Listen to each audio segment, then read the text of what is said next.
আহমেদ ভবন তালতলা এলাকায় আমি এই মুহূর্তে দাঁড়িয়ে রয়েছি এবং এই রাস্তাটার নাম আলিমুদ্দিন স্ট্রিট।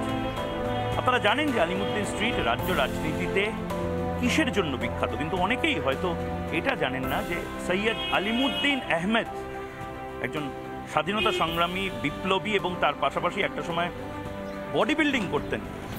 তার নামে ঢাকার সন্তান, ঢাকার জমাদার লেন থেকে উঠে আসা এক ছেলে, তার নামে এই আলিমুদ্দিন স্ট্রিট এবং এই আলিমুদ্দিন স্ট্রিটেই সেই ঐতিহাসিক বাড়ি, যে বাড়ির নিচে আমি দাঁড়িয়ে রয়েছি, যে বাড়িতে ঢোকার ক্ষেত্রে একটি সতর্ককরণ করে দেওয়া হয়েছে যারা এখানে ঢুকবে তাদের জন্য। এখানে প্রথমেই লেখা আছে all are welcome here except casteist, communal and fanatics. অনেকে সমালোচনা করেন সিপিআইএম যতই বলুক তারা সর্বহারার দল, কিন্তু সিপিআইএমের যে পরিমাণ পার্টি অফিস সম্পত্তি এই জায়গাতে রয়েছে সেটা নাকি কারণ নেই। এই যে বাড়িটি, এই বাড়িটি একটা সময় ছিল প্রাইমারি স্কুল এবং সেই প্রাইমারি স্কুল থেকে ছোট ছোট চালাঘর থেকে মানুষের থেকে টাকা নিয়ে নিয়ে, যেটা সিপিআইএমের নেতারা বলেন ইলেকটোরাল বন্ড নেই আমাদের ইমোশনাল বন্ড আছে, সেভাবেই আজ যে চারতলা বাড়িটি তৈরি হয়েছে এটাই সিপিআইএমের হেডকোয়ার্টার। একটা সময় রাজ্য রাজনীতির অনেক সিদ্ধান্ত শুধু নয়, অনেক ওঠা পড়া অনেক কিছু আমরা দেখেছি এবং এখানেই আজ নেতার সাথে ভোটের পথে আমরা বিমান বসু বামফ্রন্টের চেয়ারম্যানের গাড়ি এখানে দাঁড়িয়ে রয়েছে। চেয়ারম্যান বদল হয় কিন্তু এই গাড়ির একটা বৈশিষ্ট্য আছে এবং সেই বৈশিষ্ট্যটা, আমি যবে থেকে সাংবাদিকতার ছাত্র ছিলাম, তারপর সাংবাদিক হলাম এবং আজ রিপাবলিক বাংলা সিনিয়র এডিটর হিসেবেও 18-18 এই নাম্বারটা কিন্তু রয়ে গেছে এবং এই 18-18 নম্বর, এবং অনেকের জন্য হয়তো নস্টালজিয়া হতেই পারে, এখানে আরেকটা গাড়িও একটা সময় দাঁড়িয়ে থাকতো। আপনাদের পুরনো যদি ফ্রেম মনে থাকে, সংবাদ মাধ্যমের ফ্রেম, একটি অ্যাম্বাসেডার গাড়ি দাঁড়িয়ে থাকতো এবং সেই অ্যাম্বাসেডার গাড়ির শেষে 1 বা 2 লেখা থাকতো, তাই তো 001 বা 2 বুদ্ধদার 002 এই জায়গাটা দাঁড়িয়ে থাকতো। সেই চেয়ারম্যানস ভেহিকল এখানে রাখা আছে। এখান থেকেই আমরা সারাদিন বিমান বসুর সাথে যাত্রা শুরু করব, বাংলার প্রবীণতম রাজনীতিবিদ রিপাবলিক বাংলায় সারাদিন। চলুন।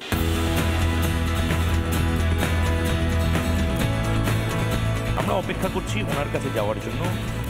হাতে ধরিয়ে দেওয়া হয়েছে চায়ের কাপ এবং ফাইন দার্জিলিং চা, যেটা বিশেষ বিশেষ উদযাপনের মুহূর্ত, আনন্দের মুহূর্তে পরিবেশন করা হয়। সেই চা এই মুহূর্তে আপাতত আমাকে দেওয়া। এরপর চায় পে চর্চা হয় না মুড়ি খেতে খেতে কথা বলা, সেটা সময় করবে।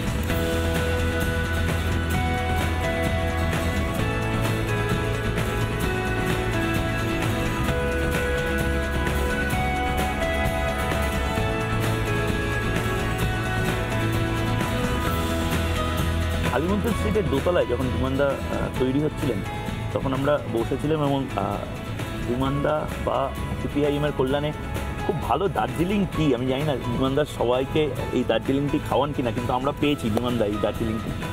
এখন আমরা যাচ্ছি নদিয়ার পথে।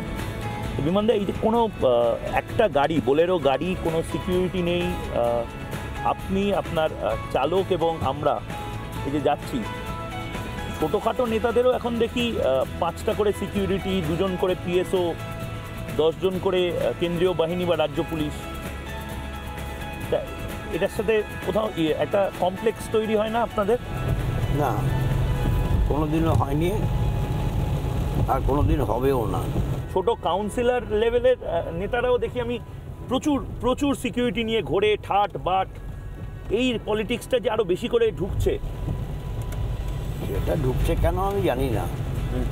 এটাতে ঢোকার কোনো কারণ নেই, কিন্তু ঢুকছে। বাংলার রাজনীতিতে অনেক কিছু ঘটছে যেগুলো যুক্তি দিয়ে ব্যাখ্যা করা যায় না। কীরকম?